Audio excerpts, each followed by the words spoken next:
وللاسف دي بتبقى اوحش لحظه في الرحله، لحظه الرجوع للشغل والستريس والحياه الطبيعيه. بس اكشولي انا بالنسبه لي انا مبسوطه عشان نيويورك وحشتني وفيها حاجه حلوه، وبصراحه لا فيها حياه مختلفه. وحشني الزحمه بتاعتنا، وحشني كل حاجه في نيويورك، المحلات، الدوشه، النزول بالليل، ان البلد صاحيه لحد الساعه 3 4 5 الفجر. لان انا مش قادره اقول لكم يعني ده المطار، انا مش عارفه ازاي ده المطار مفيش بني ادمين كده والدنيا ساكته والدنيا ضلمه. كان نفسي اصور لكم المطار بتاع نيويورك، بس اصلا من كتر الزحمه من كتر الناس ما كانش في وقت ان انا اصور لكم وما عرفتش. واحنا عملنا شورت كات عشان التي اس اي، كان التفتيش طويل جدا وما كناش هنلحق الطياره. فده اللي وحشني في نيويورك. احنا راجعين دلوقتي نيويورك، بس خليكم بقى مع الفيديو عشان تعرفوا انا كنت في ولايه ايه، الحاجات الحلوه فيها، الحاجات الوحشه فيها، الاكتيفيتي اللي عملناها فيها، كل حاجه كل حاجه. اوعوا تقفلوا، خليكم معايا لاخر الفيديو. السلام عليكم ورحمه الله وبركاته، ازيكم عاملين ايه، اخباركم ايه؟ وحشونا جدا جدا. انا دعاء من نيويورك، بس اكشولي النهارده مش بكلمكم من نيويورك، بكلمكم من ساوث كارولاينا. النهارده هاخدكم رحله معايا باذن الله في ساوث كارولاينا. كان نفسي اصور لكم من اول المطار، بس هصور لكم وانا مروحه ان شاء الله، عشان الناس اللي ما سافرتش قبل كده في المطار الداخلي تبقى عارفه ايه الخطوات وبنعمل ايه وبنحجز ازاي وكل حاجه. خليكم معايا لاخر الفيديو هعرفكم نحجز ازاي الرحله كامله، هفرجكم على ساوث كارولاينا، هنكتشفها مع بعض، هنشوف هي ولايه حلوه هنرجع لها تاني ولا تتزار مره واحده بس. انا كلمتكم عن اكتر من ولايه قبل كده وفرجتكم اكتر من حاجه في الفيديوهات اللي هتلاقوها على قناتنا على بنسهل الصعب في امريكا. وما تنسوش تعملوا فولو للفيسبوك بتاعنا يلا نسهل الصعب في امريكا، عشان بنعلمكم حاجات او بنعرض عليكم حاجات ممكن تفيدكم في حياتكم وتسهل عليكم الصعب في المدارس، في الشغل، في الفسح، في كل حاجه. والمره دي الفيديو بتاع النهارده هو عن ولايه اسمها ساوث كارولاينا. انا جاياها فسحه، بس لو عجبتكم انتوا كمان ممكن تعيشوا فيها، لان في ناس مش بتحب السقعه بتاعت نيويورك، فهنا الجو بتاعها دافي، وفي كمان شغل طول الصيف 100%، وفي بقى في الشتاء بيبقى في اشغال تانية ممكن تشتغلوها. بالنسبه لي بقى بصراحه انا بفضل ان انا اجر عربيه في اي ولايه رايحاها، عشان تسهل لي ان انا اعرف اروح مثلا مطاعم، اروح مولز، فيجر اوت يعني الولايه، اكتشف كل حاجه فيها، عشان يبقى الواحد عارف الولايه حلوه ولا لا بكل حاجه فيها. فدايما برضو بيبقى تبع الباكج بتاع اكسبيديا على البندل ديلز، الاوتيل، الطيران، العربيه، كل حاجه. فده المكان والشركة اللي انا واخدة منها المرة دي اسمها انتربرايز، وسعرها بصراحة كان حلو ومعقول، وبيبقى زي ما قلت لكم مش كتير مع البندل ديلز. ودي اول نزلة لينا للبحر، يلا بنكتشفه كده مع بعض. شكل الرملة حلو، بس شكل البحر فيه موجة، لسه هنشوف كده بقى لما ندخل ان شاء الله الدنيا فيها ايه. بس شكل الرملة حلو، يعني هو اكتشاف ولاية جديدة، هنخلينا مع بعض ونشوفها كده كلنا مع بعض. بصوا، بس هي ولاية هادية يعني كده ايه مبدئيا. انا شايفة ان مفيهاش ناس كتير. احنا عندنا في نيويورك في هناك اهو غالبا تقريبا ملاهي، وعندنا في نيويورك لو يعني بيبقى البيتش كله مليان ناس، مش فاضي زي كده بصراحة. احنا هنكتشف بقى مع بعض اما ندخل المية جوه، هنوريكم باذن الله. سلم عليكم، سلم يا ميرا. مرام بتسلم عليكم، ازيكم عاملين ايه، اخباركم ايه، وحشتونا. عشان ساعة لابسة على دماغي دي مستغربة شكلي فيها، بس انا جبتها عشان انا مش بحب بصراحة ابقى لابسة اللي هم على ورا يعني. مرام اهي البحر اهو، خليكم معانا عشان نكتشف الولاية. نور كده نوريكم الفندق. طبعا الفندق زي ما قلت قبل كده ان بتبقى الباكج بتختلف من كل شخص لشخص على حسب مقدرته. اكسبيديا عليها كل حاجة، بتحطوا الرينج الفلوس وتقدروا تاخدوا في الفنادق اللي على البحر على طول، في جوه شوية، فيها ورا البارك، في مفيهاش، يعني كل باكج الواحد عايزه يقدر يلاقيه على اكسبيديا الحاجة اللي تناسبه. وبعد ما يعني جربنا المية، المية حلوة ودافية والرملة حلوة، بس النهاردة كان في موجة جامدة. انا كشخصيا يعني مش بحب الموجة دي بصراحة، مش متعودة عليها. انا بحب المية الهادية او اللي ما فيهاش موجة كتير، عشان الواحد يعني يعرف يعوم ويعرف يعني ايه ينجوي اليوم بتاعه يعني.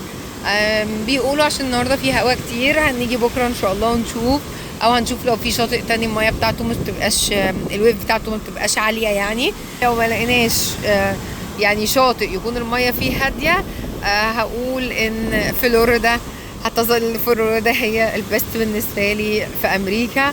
يعني احسن من كاليفورنيا، احسن من ساوث كارولاينا، احسن بقى من حاجات كتير، من جيرسي، من نيويورك في البحر. يعني لحد دلوقتي كمصيف فلوريدا ده بست بصراحة. خليكم معايا لاخر الفيديو، هنكتشف بقية الولاية ان شاء الله مع بعض. وهنا بقى بداية البورد ووك بتاعت مارتل بيتش، هنكتشفها برضو مع بعض. بيقولوا ان فيها محلات حلوة وكافيهات حلوة، فاحنا هنشوفها. يعني انا حساها شوية زي المعمورة، يعني معمورة زمان، يعني قصدي بقى مش دلوقتي، كمان كانت المعمورة زمان كده بتبقى هادية ومصيفين فيها اكترهم من اهل البلد من اسكندرية، مش ناس بتبقى غريبة. الناس الغريبة بتروح على ميامي، خالد بن الوليد، الحتت دي. فدي تحسوها كده ايه، هاديه في نفسها. الناس اللي فيها ممكن يكونوا مثلا مصيفين بس من امريكا بس. ميامي بقى بيبقى فيها الناس اللي فيها سياح اكتر ما هم مصيفين، يعني من بلاد تانية خالص مش امريكا، بيجي لها ناس من كل العالم. ده بقى هنا بورد ووك، زي ميوزيم كده، يعني متحف جواه، هو اركيد اللي هو الالعاب بتاعت الولاد اللي زي تشاك تشيز والحاجات دي. وفي جزء ده سربرايز بالنسبه لي، ان في جزء جايبين موميا وحاجات من مصر. الفرد ب $12 يخش يتفرج على الحاجات اللي من مصر دي، مش عارفه اشمعنى او ليه، انا فوجئت هم قالوا لي كده. وفي جزء زي سينما للولاد، يعني هي زي مدينه ملاهي كده صغنطوطه للولاد، يعني مش ملاهي كبيره، لا اللي هي حاجات ايه بسيطه كده يعني. وطبعا ده محل ايس كريم، هما هنا تقريبا الايس كريم ده بالنسبه له حاجه مشهوره. انا شايفاهم كلهم الايس كريم الهيرشي بالذات. هما كل المحلات فيها بانكيك وايس كريم، مصيف بقى يعني اللي هي الحاجات دي.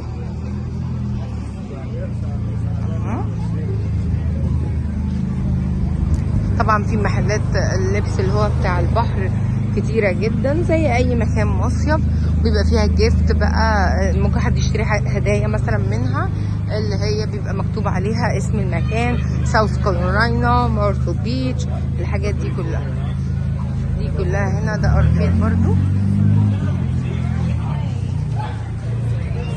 طبعا بوليس هنا لازم يكون موجود بين كل كام شارع وكام شارع. هو في امريكا كلها بصراحه، بس سبيشال بيبقوا في المصايف، نظرا ان في ناس بتبقى درانك سكرانه، يعني بيبقى بقى ايه مصيف، فبيبقى الدنيا فيه مختلفه شويه. فالبوليس هم بيبقوا موجودين عشان لو حد فكر يعمل حاجه كده ولا كده يبقى شايفهم موجودين قدامه. طبعا بصراحة يعني الواحد بيبقى لازم محتاج كل فترة ان يعمل تغيير في البلد بتاعته، المكان اللي هو ساكن فيه، نظام حياته، الشغل، الاسترس. لان احنا عندنا طبعا زي ما قلت الدنيا بتبقى صعبة، كل يوم الواحد وراه شغل ووراه مشاوير ووراه ضغوطات وتيكيتات وحاجات كتيرة كده. فبيبقى ان الواحد ياخد فاصل ويروح بقى يكتشف ولاية جديدة او يعمل فيها الاجازة بتاعته. يعني بصوا، سواء وكل واحد بيمشي على قد البادجت اللي هو عايزه. دي ميزة امريكا، ان كل الناس تقدر تتفسح. اللي عايز بفلوس كتير بياخد فنادق عالية قوي، اللي عايز بفلوس قليلة بياخد فندق اقل او موتيل ويتمشى لحد البحر، او يبقى مأجر عربية مثلا ويروح بيها ويرجع كل يوم. يعني كل واحد بيدخل يشوف البادجت بتاعه قد ايه. دي محلات اللي بقولكوا عليها اللي هي بتاعت جيفت والبيتش والحاجات دي كلها. فكل واحد بيشوف البادجت اللي هو عامله. على فكره وفي فندق هبقى اصوره لكم، بالصدفه عرفت ان هو بتاع واحد سوري، فدي حاجه حلوه ما شاء الله برضو لما الواحد يلاقي حد عنده فندق ويكون عربي. وكنت كلمته وقلت له يعني لو حد جالك عربي ممكن تعمل له ديسكاونت، فقال لي اكيد طبعا، وطبعا تقولوا له ان انتم صفحه يلا نسهل الصعب في امريكا.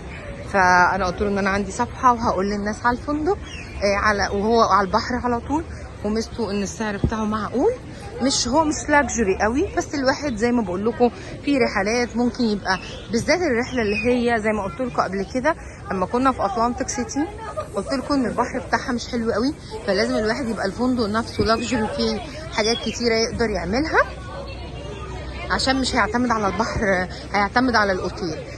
لما يكون الواحد بقى هيعتمد على البحر والرحلات اللي بره مكان زي هنا زي فلوريدا كاليفورنيا، مش شرط يكون قوي الاوتيل لاكجري، لان الواحد بيروح بس يا دوبك فيه على النوم، وبيبقى بيقضي الرحلات بقى بره. ده محل بيتزا، وطبعا زحمه خالص زي ما انتم شايفين. ودي برده مدينه العاب اهي كلها، يعني البوردو ووك بتاعتها بصراحه جميله مسليه. وطبعا بقى دي زي حاجه زي دريم بارك وسكس فلاج، الحاجات دي كلها انا وريتها لكم الصبح على البحر. فالحاجات دي الناس اللي هي ما جنبهاش واحده بتروحها لما بتيجي عشان ولادها، زي الكورنفالات. بس احنا بقى في نيويورك بيبقى عندنا كورنفال على طول، بيبقى عندنا ناس كلها مشتركه في سكس فلاج في الملاهي بتاعت كوني ايلاند. فالناس ما اعتقدش هنا لما بتيجي ممكن هتضيع الوقت في كده، الوقت ممكن الناس تضيعه في ان هم يروحوا مثلا يأجروا جيت سكي، يعملوا دايفنج، وهنشوف بقى الرحلات دي مع بعض وكلها زي ما قلت لكم، عشان حتى لو انا ما عرفتش اروحها كلها اوريها لكم، انتوا ممكن تكتشفوها عن طريق ممكن تكتشفوها عن طريق اكسبيديا. لما بتوصلوا بتخشوا على حاجه اسمها thing to do، واللي هي يعني اشياء تعملوها في المكان اللي انتوا فيه، وبيطلع لكم بقى كل الرحلات، وبيبقى فيه ديسكاونت حلو جدا على اكسبيديا، بيبقى فيه عروض، في ديلز مثلا، يعني زي الملاهي دي ممكن تلاقوها على اكسبيديا لو هي هنا مثلا ب $50، ممكن هناك تلاقوها ب 20 ب 30 حسب مثلا الديلز. فيعني هي البوردو ووك هنا كده دي اللي عند الفندق. احنا لسه ما رحناش البلد نفسها، بيبقى في بقى حاجه اسمها الداون تاون في كل بلد اللي هي قلب البلد يعني. فان شاء الله برضو هروح عندها واوريها لكم. زي ما قلت لكم لو في ناس مثلا ما بتعرفش تسوق فبتيجي بتأجر الفندق، تيجي من المطار بأوبر مثلا. الولايات التانية اللي غير نيويورك بيبقى فيها الأوبر أقل، بيقضوا بقى الوقت بين البحر بين التمشية في البورد ووك، بين ان هم مثلا يعني يبقى يخلوا كل حاجه لوكال، او ياخدوا مثلا اوبر تاني، او ياخدوا باص او رحلات. ساعات الرحلات الناس بتيجي لحد الفندق يعني عشان ياخدوكم. الناس بقى اللي هي بتعرف تسوق بتبقى جايه عايزه تكتشف البلد كلها، بتبقى جايه عايزه تروح اماكن تانية، مثلا ممكن تروح جنب الولايه نفسها اللي هم رايحينها في مكان، يعني مثلا في ولايات قريبه من هنا فيرجينيا ساعتين، في ناس بتيجي تعمل رحله بين هنا وبين هنا، فلازم تبقى مأجره عربيه. فبتاخد بقى زي ما قلت لكم، انا بفضل ان احنا نأجر عربيه عشان نكتشف اماكن بعيده عن المكان اللي احنا قاعدين فيه. نقدر نروح مطاعم مثلا عربي كويسه، اماكن للسهره عربي، نقدر يعني نكتشف الدنيا فيها ايه. فخليكم معايا نكتشف الولايه كلها ان شاء الله. المحل ده برضو بيعملوا فيه اللي هي البريد ديت الضفاير. بصراحه البنت اللي جوه دي شاطره قوي ما شاء الله عليها، وسريعه، واسعارها كويسه، وعندها نيجوشيشن يعني بتفاصلوا معاها من الاخر.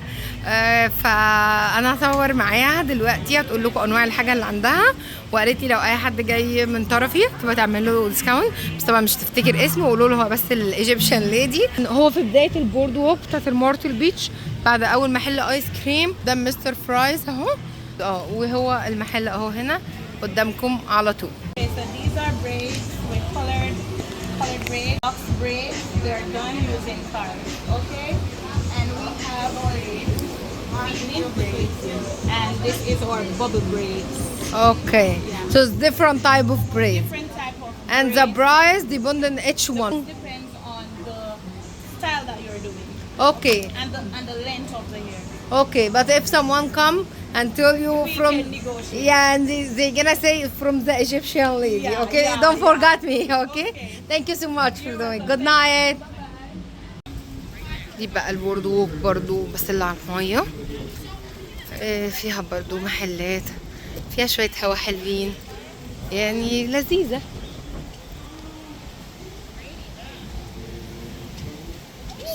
فتقدروا اللي عايز بيحب الهدوء يتمشى هنا، اللي عايز بقى الدوشة يتمشى بره في وسط المحلات، كل واحد حر. بس هنا في شوية هوا حلوين، وطبعا البحر في ناس بتحبه بالليل، فتعالوا هنا اوريكم شكله من جوه للناس اللي بتحب تتمتع انها تقف كده على البحر بالليل.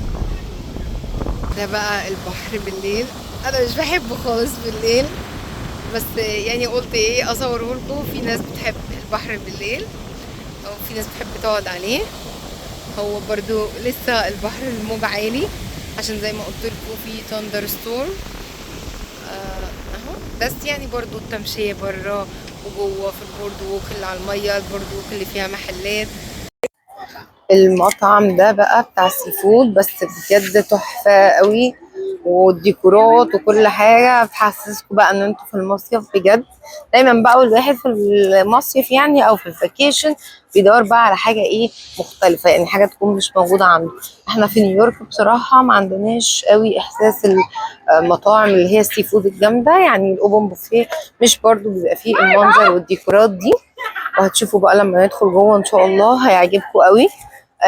ده تقريبا القبطان صاحب المطعم. المطعم اسمه كابتن بنجام، وهحط لكم في الكومنتس هحط لكم العنوان بتاعه. هو في قلب مارتو بيتش، مش بعيد يعني خالص، يعني من الفندق بتاعنا ما اخدش تقريبا 15 دقايق يعني. يلا تعالوا معانا عشان افرجكم المطعم من جوه، هيعجبكم قوي، في اكل وفي حلويات. اول حاجه بقى هندخل عليها هنا الحلويات، بصراحه روعه شكلها تحفه. والنوتيلا بقى هنا يم يم يمي، المارشميلو بقى والحاجات دي. هم حاطين الحلويات الاول عشان يفتحوا نفس الناس. عندهم حلويات كتير بصراحه، من اكتر البوفيهات اللي فيها حلويات كتير جدا جدا جدا. والايس كريم شكله تحفه برضه. في ممكن نحط عليه فوق اي حاجات كتيره بقى دي، M&M والشوكليت والحاجات دي بقى كلها. وطبعا يعني بقى انا في البوفيهات اللي هي مش بوفيهات مسلمين، يعني مش فاكره اسمها ايه، مش بوفيهات يعني عربيه، يبقى الواحد بقى اكتر حاجه بياكلها الاسماك، او ما بياكلش يعني اقصد غير الاسماك. هو بتاع سي فود طبعا لازم يبقى فيه حاجات تانية، بس طبعا احنا بناكل السي فود بس. دي بيتزا في تشيز بس، مثلا لو الاطفال بيحبوها. طبعا اللي عليها الهام دي مش هتنفع معانا احنا، بقى الواحد لازم ياخد باله عشان ما ياكلش اي حاجه عليها بيكون. بس الحمد لله هم دلوقتي بقوا يعملوا حسابهم لنا خالص. هقول لكم دلوقتي ليه. بس هنا دي مكرونات كلها بالسي فود، بصوا الجمبري، الماسلز. هنا بقى مثلا الماش بوتيتو دي عليها هام، الماش بوتيتو دي ما عليهاش. يعني انا بسالها اول ما لقيت الماش بوتيتو فبقول لها هي عليها هام ولا لا، اللي هو الخنزير. فقالت لي لا دي عليها، دي بتاعتكم. يعني الحمد لله بقوا عارفين دلوقتي كل برضو ان المسلمين ما بياكلوش الخنزير، وفي حاجات كتيره بيعملوها بتبقى عاملين حسابهم ان دي مثلا عشان لو احنا موجودين في المكان بيبقى بيعملوا لنا اللي هو بلان الساده اللي ما فيهاش خنزير. هنا برضو دي اسماك. تعالوا بقى اوريكم الناحيه التانيه. هنا بقى الفرنش فرايز عشان الولاد، والاونيون رينج، حاجات اللي هي الفرايد المقليات دي. هنا في جمبري بأنواع كتير، 3 أنواع للجمبري. هو ده جمبري برضو، كل تقريبا يعتبر كله كده ده جمبري جمبري جمبري بس بأنواع مختلفة يعني. ودي ستافد كراب. وهنا سكالوب، دي بقى أنواع أسماك كتيرة برضو فرايد مقلية. ودي بقى تشيكن. يعني انا برضو بفضل في الاماكن زي دي الواحد بياكل سي فود بس. دي بقى البلو كراب، ودي الكراب ليج. دول بصراحة طعمهم تحفة تحفة تحفة. هنا بقى القعدة بتبص على الميوزيوم بارك دي. دي ملاهي برضو ألعاب بتاعت ولاد، هوريها لكم بره. بس في المطعم بصراحة قعدته حلوة جدا يعني. هو كبير جدا وقعدته حلوة قوي قوي قوي. وبصراحة الأكل فيه شكله تحفة وطعمه تحفة، لأن احنا جربناه والمطعم بيزي جدا ما شاء الله. والديكورات بقى كل حاجة يعني مع المصيف والسي فود حلو قوي. حلو قوي، اللي هيجي هيعجبه. مش هيندم، وحلو مع احساس المصيف زي ما قلت لكم. بعدين بتقدروا بقى تاكلوا كل حاجه، ديزرت والاكل نفسه والحلو والشرب وكل حاجه انكلود الفلوس. يعني اوبن بوفيه سعر معين وبتاكلوا ايت از يو كان. دي بقى جنب المطعم بالظبط، يعني اللي ياكل بقى وبعد كده عايز بقى يعني يروح بقى يبسط الولاد. عشان الالعاب دي انتوا عارفين بقى الولاد بتعجبهم قوي. دي اميوزمنت بارك، دي موجوده جنب المطعم بالظبط. هي فيها العاب كتير جدا يعني، فممكن بقى الواحد يجي ويفجر اوت ويشوف ايه اللي هيلعبوا، ايه الباكج اللي هياخده. المكان ده بقى تحفه، هيعجبكم جدا وهتحسوا ان انتوا بره امريكا، يعني في اجواء اوروبيه كده. تعالوا معايا هفرجكم كله. في محلات كتير زي ما انتوا شايفين كده، حاجات سويتس وحاجات تتشرب واكل وحاجات بقى جفت عشان خاطر المصايف اللي هي حاجه البيتش والكلام ده كله. وبصراحه اجواءه حلوه قوي والجو فيه تحفه والجو هوا. تعالوا معايا هفرجكم لحد الاخر عشان لو عجبكم تيجوا ان شاء الله واولادكم يجوا، لان في برضو العاب وحاجات حلوه كتيره جدا للولاد. يلا بينا. دي بقى محلات اللي هي الهدايا اللي بقول لكم عليها. دايما كل ولايه بنروحها بيبقى فيه التيشيرتات او بيبقى اللي هو الجيفت شوب دوت، بيبقى فيه كل الحاجات مثلا اللي هي بتاعت البيتش اللي هي ممكن تاخدوها هدايا، زي الحاجات اللي عندنا كده في شرم الشيخ لما مثلا بيبقى فيه سلسله عليها دولفين والحاجات دي، فبتبقى نفس الفكره هنا برضو. يعني ده محل فيه الميرميد، في اللي هي الحاجات دي كلها حاجات هدايا. سوري.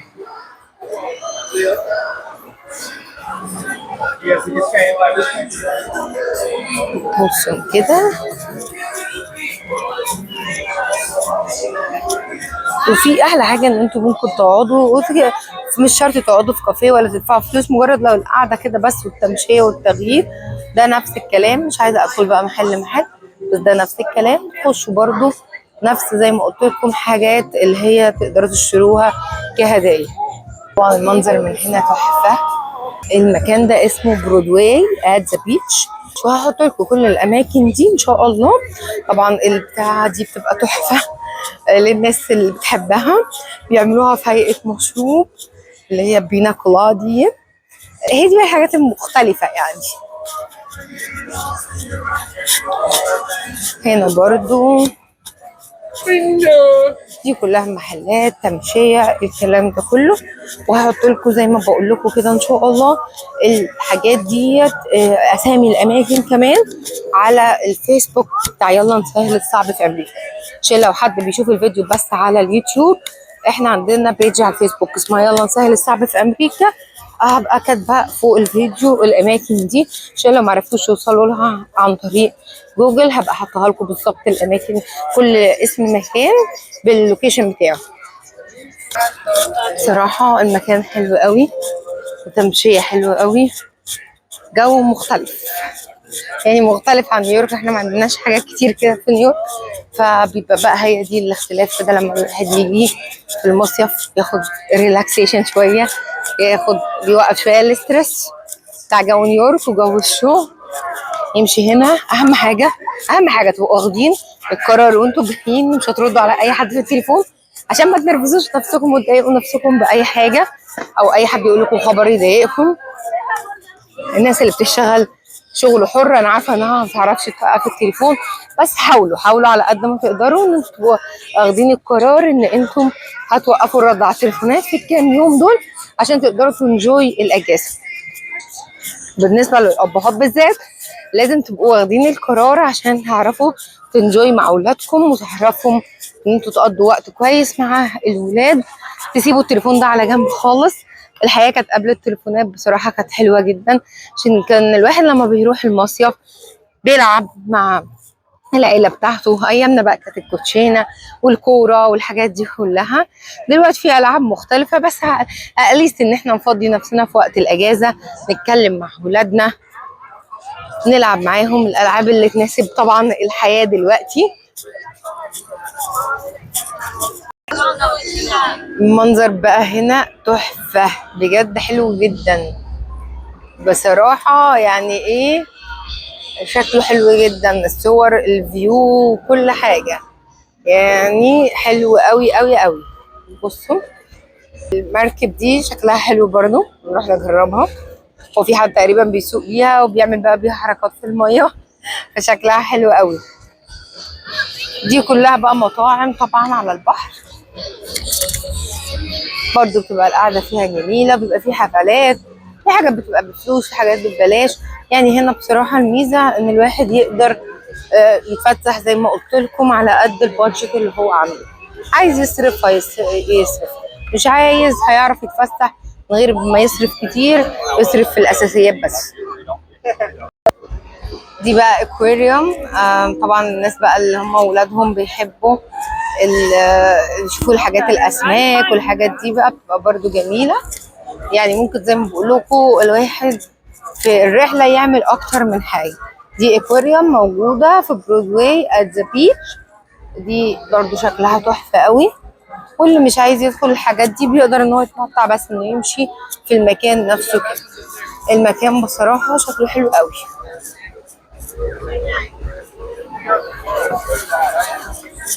زي ما انتم شايفين كده، يعني عامله فيها جو مختلف كده، واللي هو تحسوا ايه زي مارينا زمان اول ما فتحت بقى، يعني كده من مثلا كام سنه كتير، ياه عدى وقت كتير قوي قوي، حوالي تقريبا 10 سنين.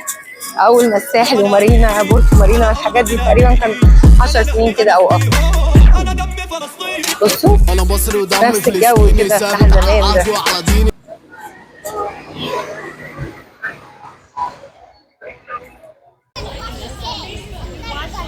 المكان ده حلو قوي يا جماعه، يعني بصوا الاجواء فيه حلوه قوي بصراحه. هي الولايه حلوه وهاديه ومش غاليه زي فلوريدا. يعني لو الناس الباكج بتاعتهم عايزين يبقى اقل شويه، لا هنا الاسعار بتاعتها معقوله يعني، غير فلوريدا.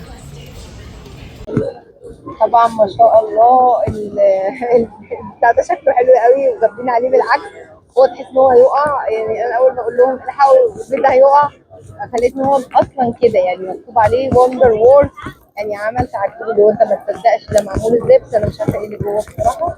برضه حاجه يعني جميله. طبعا اهم حاجه في الفسحه بتبقى الاكل، عشان الواحد يبقى حاسس بتغيير، يعني يشوف ايه المطاعم اللي مش موجوده في الولايه بتاعته، ويروح بقى المطاعم المشهوره في الولايه اللي هو بيصيف فيها. طبعا جوجل ما بيخليش، او بتسالوا في الفندق اللي انتوا فيه وهم بيقولوا لكم. المطعم ده اسمه جيروسلم، اللي هو القدس بتاع فلسطينيين، اكل عربي. تعالوا معانا نشوفه من جوه ونشوف الاكل حلو ولا لا. اعتقد ان هو هيستاهل ان شاء الله، وشكله حلو قوي.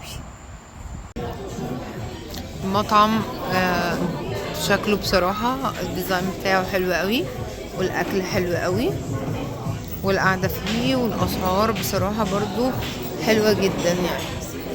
مقارنة بنيويورك، بصراحة نيويورك كده ايه شكلها من اغلى الولايات، سكن اكل فسح كل حاجة. اسمه جيروسلم بتاع فلسطينيين زي ما انتم شايفين. القعدة فيه والديزاين بصراحة كله حلو. يبقى كده الواحد ايه، يبقى يوم سي فود، يوم زي ما انتم شايفين كده بقى الاكل العربي، حاجة حلوة جدا.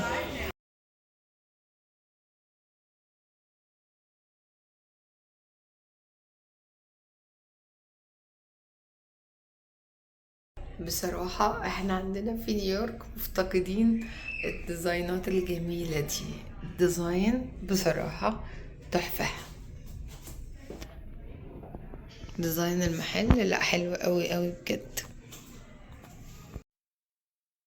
ده مول هنا اسمه تانجر اوتلت، واحنا اوريدي عندنا زيه في نيويورك، وانا صورت لكم فيه قبل كده. وطبعا يعني اي ولاية بنروحها كفسحة الواحد مثلا بيشوف المول اللي جنبه وبيحاول يروح برضه يكتشف الدنيا فيها ايه، يشوف مثلا الاسعار، هل زي نيويورك، هل في فرق بيننا وبين نيويورك، في فرق بين الولاية اللي هو فيها وبين نيويورك. بصراحة انا هنا حسيت ان الاسعار عادية، او ممكن تكون يعني غالية عن الولاية نفسها، لان زي ما قلت لكم ان الاكل والشرب والبنزين والحاجات دي رخيصه. من ساعه ما الواحد جه حاسس ان في فرق شاسع في الاكل والشرب والفسح والحاجات عن نيويورك. هنا ارخص بكتير في ساوث كارولاينا. فبس المول حاساه هادي قوي. عرفت لان في ناس بتقول في امريكا ان هي بتبقى مكتئبه، ممكن تقريبا ان في ولايات صعبه كده وهاديه قوي. يعني انا مش حاسه ان في بني ادمين ماشيين في الشارع، مش حاسه ان في حياه.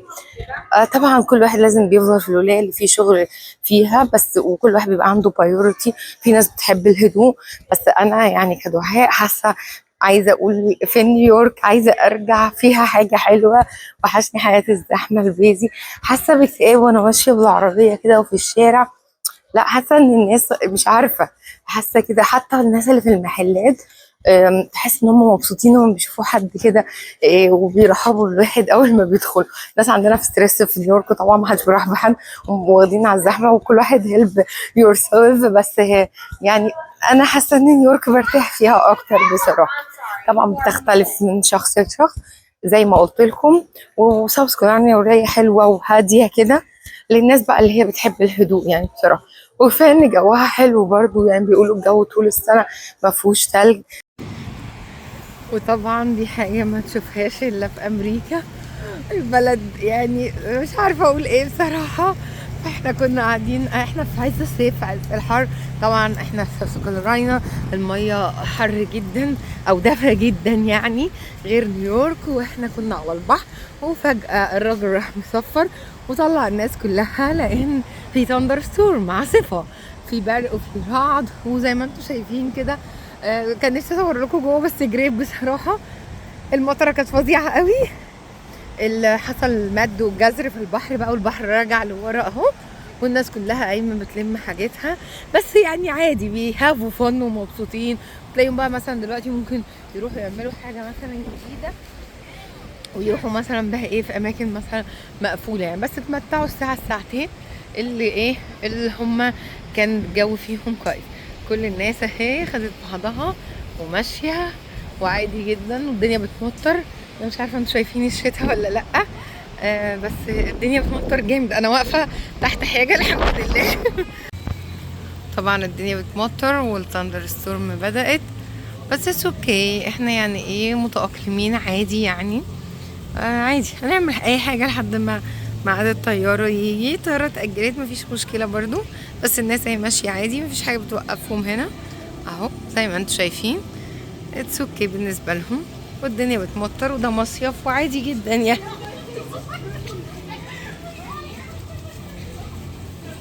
كانوا بيسالوني اخبار الشغل ايه في الولايه. هي الولايه صيف طول السنه صح؟ ده يعني مش زي نيويورك. الشغل ايه؟ السنة أسوأ سنة بالبزنس. ليه بقى كده؟ ممكن ما في الفلوس، ما في فلوس. الناس ما معها فلوس. هو الناس حتى مش بتصدق يعني. هو الاقتصاد باظ حتى في امريكا.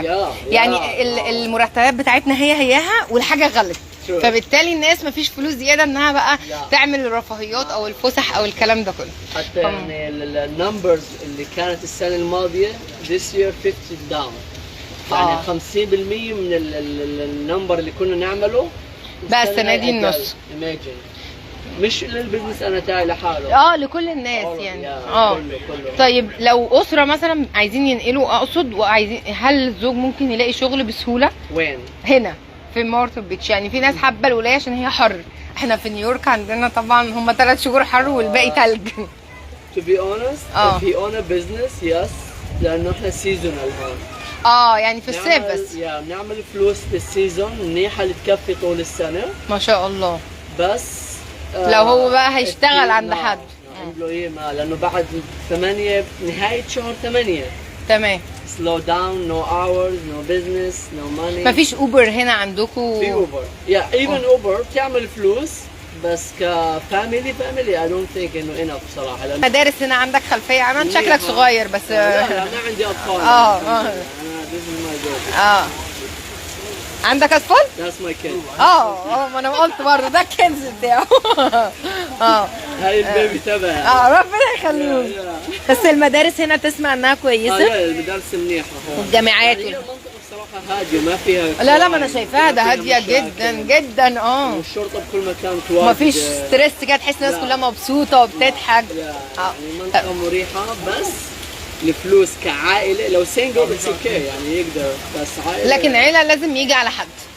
لازم حد يدخله على بيزنس معين. مش هيلاقي بسهوله الا اذا هو اشتغل ومراته اشتغلت يعني. ما هم السهل يلاقوا ده اللي احنا عندنا في نيويورك دلوقتي بقى صعب انك تلاقي الشغل. يعني من كام سنه عندنا كنت بتلاقي شغل بسهوله، بعد ما السور اتفتح الناس بتدخل فما فيش حد بيلاقي شغل لان هم بياخدوا فلوس اقل اللي جاي من على السور. فعشان كده يعني ما بحبش انقل المعلومه. وما سالوني قلت لهم مش عارف، انا عندي فيسبوك يعني بيج، فالناس سالوني انتم ما اعرفش الشغل هنا عامل ازاي. لا هون بصراحه في فلوس بس مش السنه هاي السنه فورجيت. هي السنه على كل يعني في كل في كل امريكا. ان جنرال يعني في فلوس اذا اجت عائله تشتغل سمر تايم they make good money. مثلا احنا بعد السمر تايم بيبقى مثلا كأنا بتعمل ايه بقى؟ بسكر بشهر 10 البزنس وبنقل على نورث كارولاينا فور كريسماس تايم. اوكي 11 و12 بس عشان سنجل، لكن لو اسره مش هينفع يعملوا كده. لا انا متزوج يعني بس اوكي يعني زوجتي مع اهلها هون. اوكي يعني مع الكيدز. بتاخدوا معاك. اوكي اتس اوكي اتس اونلي 2 مانث يعني. ونورث كارولاينا بعيد. طب ولما بعد الكريسماس بترجع بقى هنا بتفتحوا من امتى؟ مارش 1. اوكي يعني حلو. يعني ده احنا الصيف عندنا بيجي في شهر 7 مش يعني هي نيويورك صعبه بصراحه. هون في فلوس للي عنده بزنس كموظف اذا بدي لهم بالمطاعم سيرفر بيعملوا كثير منيح. وفي شركات مثلا هنا زي ابل والحاجات دي مثلا. شارلستون مش بميرتل بيتش. دي بتاعت ايه؟ يعني عنده يكون سيتي يعني هي زي ميرتل بيتش بس بعيدة ساعتين فيها. فيها امازون وفيها قريبة من هنا يعني. دي سيتي. اوكي خلاص حلو. احنا اذا حبوا يجوا اهلا وسهلا. بس السنه هاي لا حدا يجي، السنه الجايه يجي. لا هو لازم تيجوا على حد عارفينه. ده اللي انا دايما بقوله لكم على طول. او نورث كارولاينا فيها فرص منيحه بصراحه احسن من هنا.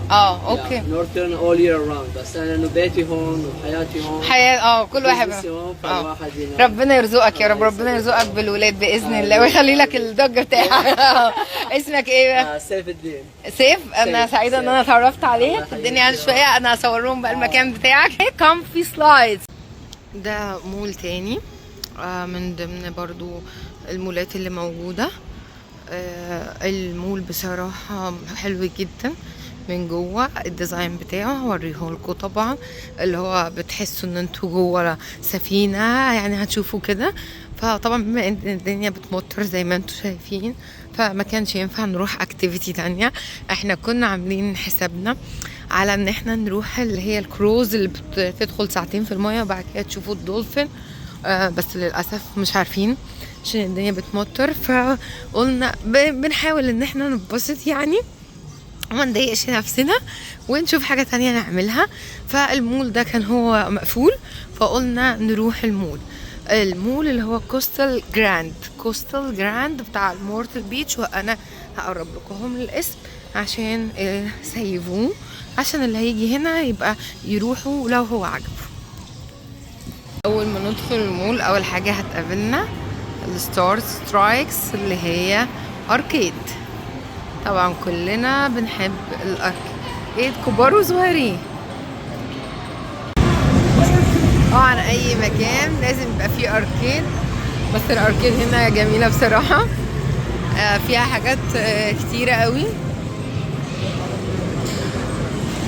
طبعا زي ما صورنا قبل كده في اتلانتيك سيتي ان اي مدينة سياحية لازم يبقى فيها الاركيد عشان الولاد بقى يعني، لان الاكتيفيتي معظمها اللي احنا بنعملها مش بتبقى بتعجب الولاد.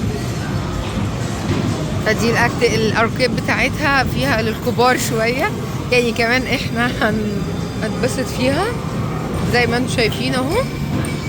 في معظمها ناس كبيره اللي راكبه يعني اهو. تقريبا في جزء للكبار وللولاد.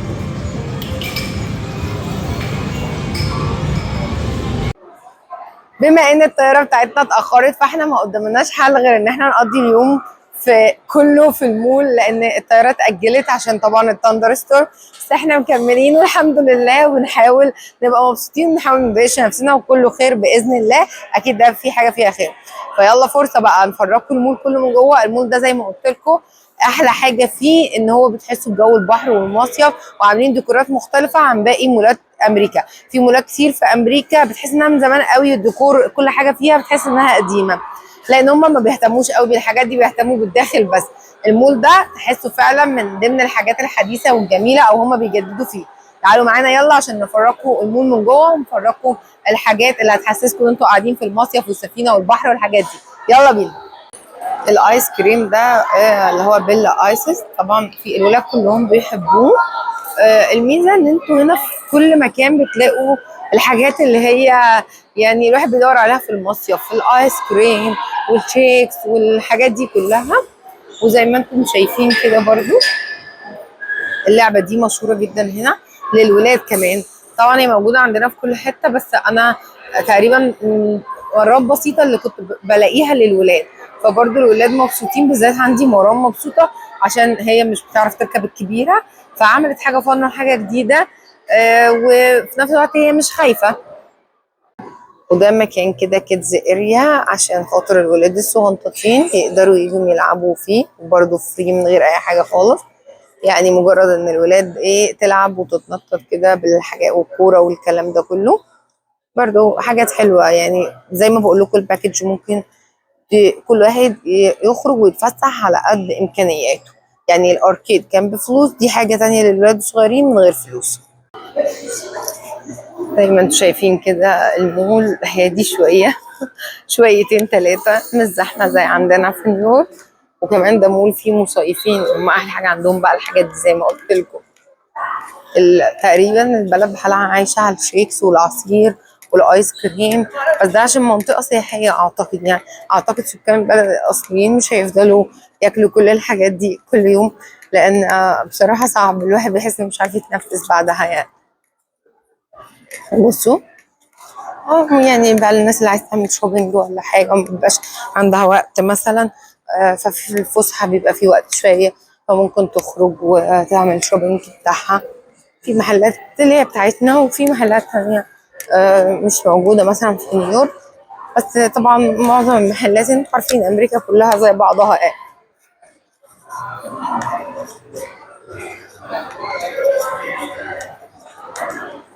وفي الغالب يعني هي ولايه هاديه لحد دلوقتي. ده الانطباع او الفيرست امبريشن، انها ولايه هاديه فيها حاجات فن واكتيفيتي كتير لو الواحد جاي فسحه. لو الواحد جاي ان هو يستقر. طبعا لو الناس بتحب الهدوء انا شايفه انها كويسه، الجو بتاعها كويس جدا. المدارس في كل امريكا يعني واحد، مدارس بتبقى حلوه ومدارس بتبقى كويسه جدا، والتعليم واحد في كل امريكا. بالعكس هي نيويورك هي اللي فيها بعض المناطق اللي المدارس فيها ما بتبقاش كويسه، لازم بيبقى فيه تشوفوا ريت المدرسه. وانا عملت لكم فيديو قبل كده عن الموضوع ده. لو حد هيسكن جديد لازم بيدخل على حاجه اسمها جريد سكول ويشوف ريت المدرسه، لكن هنا الموضوع مختلف. كل الولايات البعيده كلها المدارس فيها كويس. الشغل اعتقد زي ما قلت لكم بما انها ولايه حر طول السنه، فبتبقى سياحيه، بيبقى في سياح كتير، فاكيد الشغل في الفنادق والمطاعم والبحر والاوبر والحاجات دي برضو بتبقى كويسه. وكمان بالنسبه احنا قلنا المدارس وقلنا الشغل. الجامعات انا ما اعرفش عنها حاجه، عشان في ناس قالت لي لما تتكلمي على ولايه لازم تقولي الحاجات دي. طبعا انا ما اعرفش الكلام ده لان انا ما عشتش هنا. لازم الواحد ينزل بوست على جروب وياخد راي اصحاب البلد نفسهم. ولازم لما تيجوا على بلد لازم، وانا قلت الكلام ده قبل كده، لما تيجوا على اي ولايه لازم تكونوا عارفين فيها حد. صعب جدا ان حد يجي امريكا على ولايه ما عدا نيويورك، لان دي ميزه نيويورك، ان انتوا ممكن هتلاقوا عرب كتير، وتلاقوا ناس ممكن تشتغلوا عندهم على طول اول ما تيجوا، والشغل كتير وبيزي وبتاع. هو كان زمان اكتر، بس دلوقتي لسه موجود في نيويورك غير اي ولايه ثانيه. لازم تكونوا عارفين حد قبل ما تيجوا الولايه نفسها. وده بقى هنا الفود كورت، بصراحة شكله مختلف جدا زي ما قلت لكم، يعني الواحد يحس ان هو مبسوط وسعيد كده وهو داخل الفود كورت ده.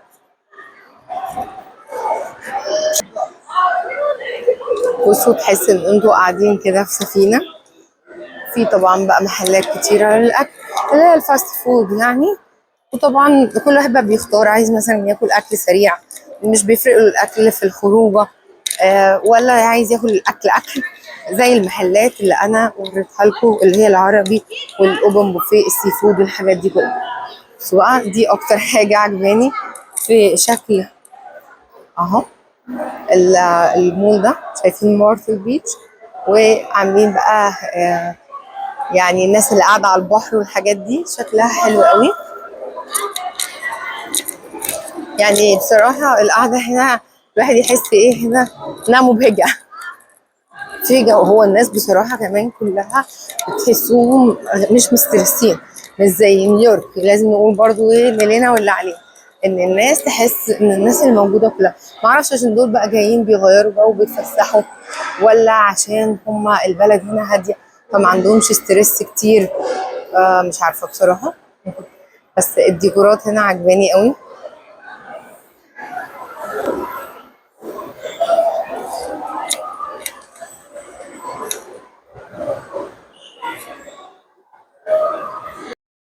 وطبعا زي ما قلت لكم اهم حاجه في الرحله ان احنا نجيب ديل حلو من اكسبيديا عشان نقدر نعمل اكتر من رحله خلال السنه.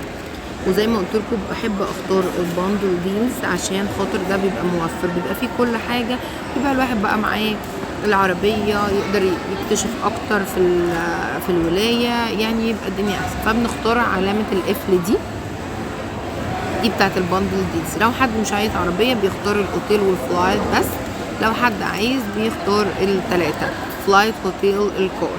بتحطوا المكان اللي انتوا هتسافروا منه. احنا طبعا بنسافر من نيويورك، ومثلا كان المره دي رحله عن مارتل بيتش، وبعد كده بنختار التواريخ وريفر بقى، مثلا اي تاريخ هنختاره، او ممكن مثلا نختار 5 ايام كده ولا حاجه. ومثلا بتحطوا بقى لو 2 ادلت، يعني لو الاب والام و2 اطفال مثلا، فنختار اي اعمار دن، وبعد كده نعمل سيرش. بيبتدي بقى هيطلع لكم ايه لكل بيرسون هيبقى قد ايه. يعني مثلا هنا الفرد الواحد يبقى 621 621 سواء بقى بالعربيه بالاقامه الفندق بالفلايت. فالرحله كلها مثلا هتكلف الاربع افراد 2483، والفندق بقى بتدخلوا عليه وتشوفوا ده الماريوت، فطبعا اكيد هيبقى تحفه. وزي ما قلت لكم الكراون ده ريزورت كبير حلو قوي برضو. كل واحد بقى بيشوف البادجت بتاعه، وممكن تحددوا البادجت اللي انتوا عايزينه، وهو بناء عليه يختار لكم البادجت اللي انتوا عايزينه. يعني ممكن تدخلوا هنا في الفلتر وتحطوا مثلا البرايس اللي انتوا محتاجينه. يعني زي مثلا لو حد مش عايز يدفع اكتر من 1500 بيحدد 1500 ويعمل ضم، فهيطلع له ممكن يطلع فنادق بعيدة شوية عن البحر، مش عارفة ليه هنا ما حددهاش، بس هو المفروض ان انتوا بتعملوا كده، وهيطلع لكم بقى هنا الاسعار اللي انتوا عايزينها، وتبتدوا تختاروا الفندق اللي انتوا عايزينه. زي مثلا بنختار الماريوت اخترناه، بنختار الروم دي مثلا اهو سيلكت بنختارها، وبعد كده هيطلع لكم الاوبشن بتاع الطيران.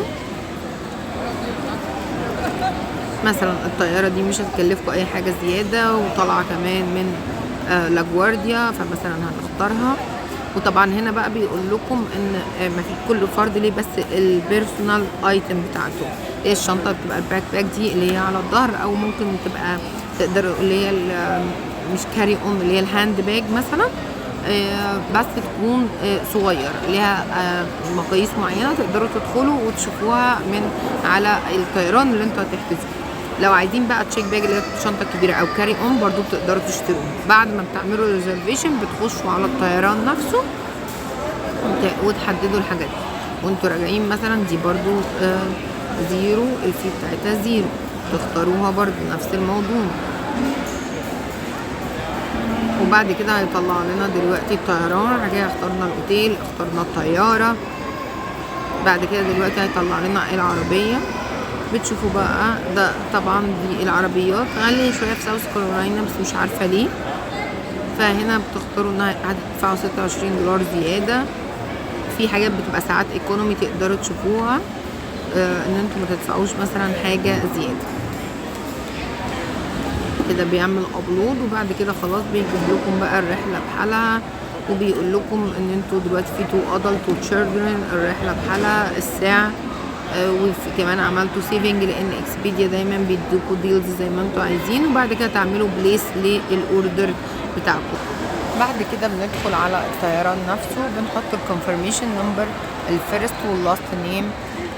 في بتاع الطيارات بتطلب اللاست نيم بس. وبعد كده بتعملوا فايند التريب بتاعكم. لازم تنزلوا الاب بتاع الطيران اللي حجزتوا منه وتختاروا تريب وتحطوا البيانات دي كلها. هيظهر لكم الريزرفيشن بتاعكم بتاع الطياره، هتطلع امتى، من تيرمينال كام، من كل الحاجات دي كلها.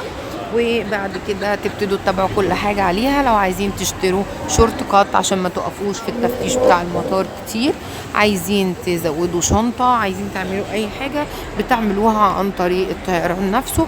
وتقدروا تعملوا تشيك ان من قبلها بيوم، وبيظهر لكم البوردنج باس على الموبايل. اول ما بتروحوا المطار بدل ما تقفوا في لاين عشان تعملوا تشيك ان، بيكون معاكم البوردنج باس على الموبايل بتوروه لهم بس. الطيران الداخلي مش بيحتاج باسبورات ولا اي دي للاولاد اللي اقل من 18 سنه، بس بيعوز الاي دي بتاع الناس الاب والام او الادلتس، يعني اي حد فوق ال 18 سنه. مش شرط الباسبورات، مجرد الاي دي بتاعكم، الريل اي دي او الدرايفر لايسنس بتاعتكم. كده اعتقد ان احنا عملت لكم ازاي تحجزوا الرحله، وازاي بعد كده تبقوا متابعين من الطيران، عشان برضو لو اي حاجه حصلت لا قدر الله خطوط الطيران بتبعت لكم نفسها وبتتشكوا على الاب ان لو في مثلا زي ما احنا دلوقتي في تاندر ستورم، فهم بعتوا لنا ان الطياره اتاجلت.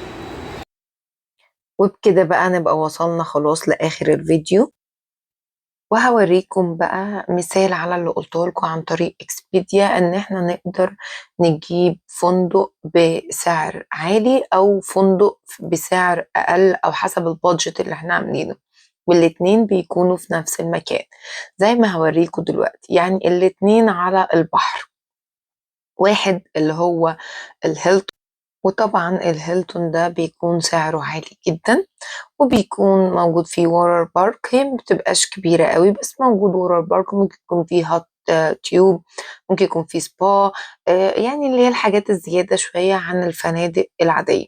الأوض بتكون مختلفة شوية، وعلى البحر على طول زي ما انتوا شايفينه دلوقتي، بس ده سعره بيكون عالي. فلو حد عنده مقدرة ان ياخد فيه يبقى تمام. لو حد عايز يصيف برضو ويعمل نفس الاكتيفيتي اللي هو ممكن يعملها اللي قاعد في الهيلتون بس بره، يعني يأجر جيت سكي او يروح ورا البارك بره او الحاجات دي كلها، او يكتفي بان هو بس يروح البحر عشان ما يخليش البادجت بتاع الرحلة يكون عالي، ويخلي نفسه ان هو مش قادر ياخد قرار ان هو مثلا يروح رحلة او يصيف. فكل واحد بيقدر يحدد مقدرته قد ايه، وهو عايز يروح فندق عالي او فندق يكون فيه اقل شوية في الامكانيات، بس في زي ما قلت لكم برضو ان هو هيكون على البحر. يعني دي اهم حاجة في رحلة ان انتوا رايحين فيها هدفكم الاصلي هو البحر. وزي ما قلت لكم قبل كده ان احنا لازم نشوف المكان اللي احنا رايحين فيه. يعني لما كنا بنصور فيديو في اتلانتيك سيتي قلت لكم اهم حاجه ان الفندق يكون لاكجري ويكون فيه حاجات من جوه كويسه، لان الجو بتاع نيويورك البحر بيبقى ساقع شويه، يعني مش كل الناس بتقدر انها تنزل فيه. وفي نفس الوقت عشان اتلانتيك سيتي ما فيهاش اكتيفيتي ممكن تعملوها زي ماردول بيتش. كلها لازم تبقى جوه الفندق. لكن في مارتل بيتش زي ما قلنا احنا نقدر نطلع كروز ونشوف مثلا دولفين في البحر، وممكن نقدر نأجر جيت سكي وحاجات كتيرة. تدخلوا على اكسبيديا وتكتبوا things to do وهتلاقوا حاجات كتيرة تقدروا تعملوها. فبالتالي مش شرط ان احنا نصرف كتير في الفندق، لان الفندق هيبقى عبارة عن ان الواحد بيروح فيه عشان اخر اليوم عشان يستريح وينام وخلاص على كده. الفندق دوت بقى في نفس مكان الهيلتون اهو، بس سعره طبعا اقل بكتير. اسمه اوشن 5 هوتيل. زي ما انتوا شايفين ان هو فيه بول والاوض بتاعته كويسة، وفي كمان زي ديلي من تحت اللي هو في الريسبشن ده. يعني لو حد معاه ولاد، الولاد طبعا بيعوزوا كل شوية عايزين سناكس وحاجات من دي، هيلاقوا فيه ايس كريم وسناكس وحاجات. والميزة اللي فيه بالنسبة لي ان انا عرفت ان صاحبه عربي سوري، فما شاء الله دي حاجة بتبسط الواحد. برضو بيحب يشجع ولاد بلده طبعا، ويحب ان هو لو في امكانية ان هو ياخد اوضة في فندق صاحبه عربي تبقى يا ريت، لان حتى بيبقى فيه رولز كده عند الناس ديت، بيبقى الواحد مبسوط وهو قاعد في فندق زي دوت.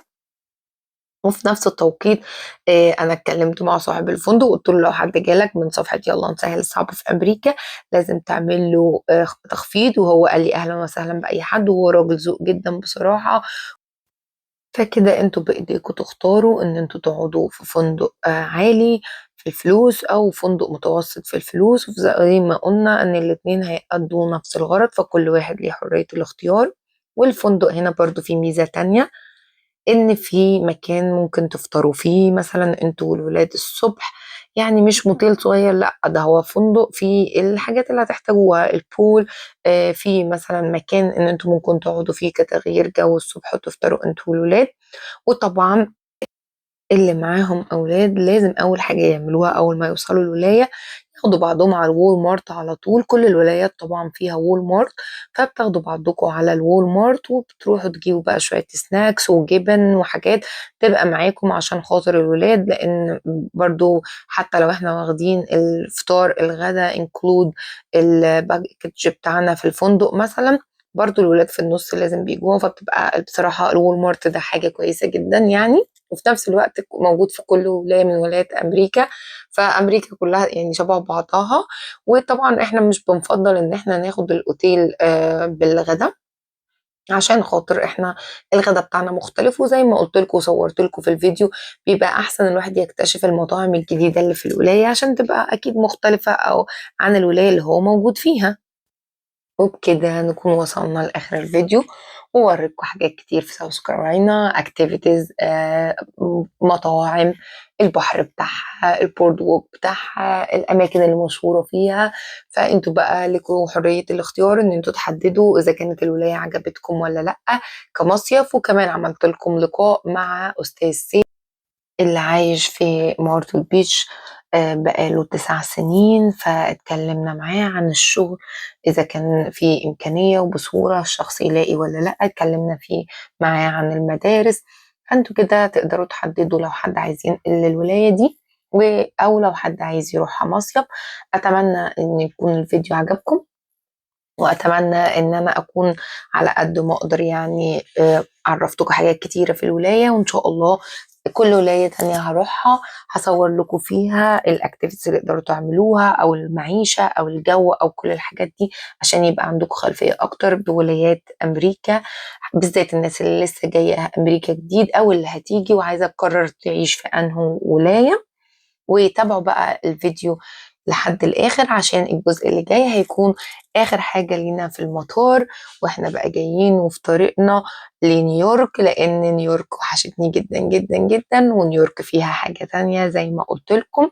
وعشان تاخدوا خبرة بين الطيران الداخلي للناس اللي ما جربتش انها تسافر بالطيران الداخلي. وما تنسوش تعملوا سبسكرايب على القناة بتاعتنا وفولو لصفحة الفيسبوك يلا نسهل الصعب في أمريكا، عشان بننزل عليها بوستات مهمة في شغل، في مدارس، في الحياة في أمريكا عامة. وكمان اعملوا لنا فولو على التيك توك أمريكا بالعربي، واستنوا فيديوهات جاية كتير هتعجبكم وهتفيدكم. ومع يلا نسهل الصعب في أمريكا دعاء وبشائر. احنا هنا داخلين على التفتيش التشيك بوينت زي اي مطار عادي خالص، بس طبعا المطار ده هادي جدا زي ما قلت لكم. في نيويورك الوضع مختلف، وما اعتقدش هنا ان احنا هنلاقي في لاين طويل. المطارات الداخليه التفتيش فيها بيبقى عادي جدا، لان بيبقى فيه ساعات ناس مسافرين انترناشونال، فالتفتيش واحد لكل اللي بره لجوه، كله بيبقى واحد. وده اللي تشيك بوينت اهوت وفعلا ما فيهوش بني ادمين زي ما قلت لكم. كان نفسي اصوركم بتاع نيويورك بس ما لحقتش. بتاع نيويورك مختلف خالص. اللي يسافر من لاجوارديا او جي اف كي بالاخص بقى، لان بيبقى فيه حاجات اكتر بكتير، بيبقى فيه يعني كل الناس بقى مسافره حتت كتير، لازم يروح بدري شويه في الطياره. طبعا احنا خلصنا كده التشيك بوينت، بس انا مش عارفه ازاي البطار ما فيهوش بني ادمين كده يا جماعه. انا مستغربه جدا. لا بجد اتمنى لما ان شاء الله طياره تنزل في نيويورك، اتمنى ان ايه اصور لكم هناك. طبعا احنا دلوقتي في طريقنا للطياره، بس فعلا بجد ما فيش بني ادمين. احنا دلوقتي في طريقنا داخلين الطياره خلاص. قعدنا ساعتين ودي اول مره تحصل في حياتي. احنا هنروح بدري بس عشان الطياره كانت متاخره وفي تندر ستورم واحنا مش عارفين نعمل ايه. دلوقتي احنا داخلين طياره وعملنا بوردنج خلاص. البوردنج عملنا البوردنج وداخلين الطياره راجعين لنيويورك. نيويورك وحشتني، فيها حاجه حلوه. احنا خلاص في الطياره مستنيين الطياره تطلع، راجعين نيويورك، راجعين الزحمه، راجعين الفرحه.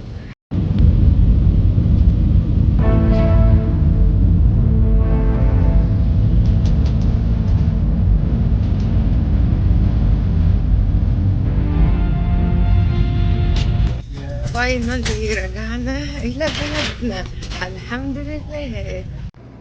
وهذا هو مطار نيويورك، والحمد لله بني ادمين ومنور وزحمه، ورجعنا تاني للحياه.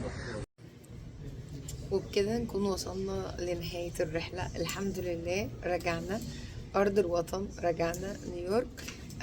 اتمنى ان الرحله تعجبكم والولايه اللي احنا كنا فيها تعجبكم. متنسوش تعملوا سبسكرايب على القناه بنسهر الصعب في امريكا، وفولو على صفحه البيج يلا نسهر الصعب في امريكا.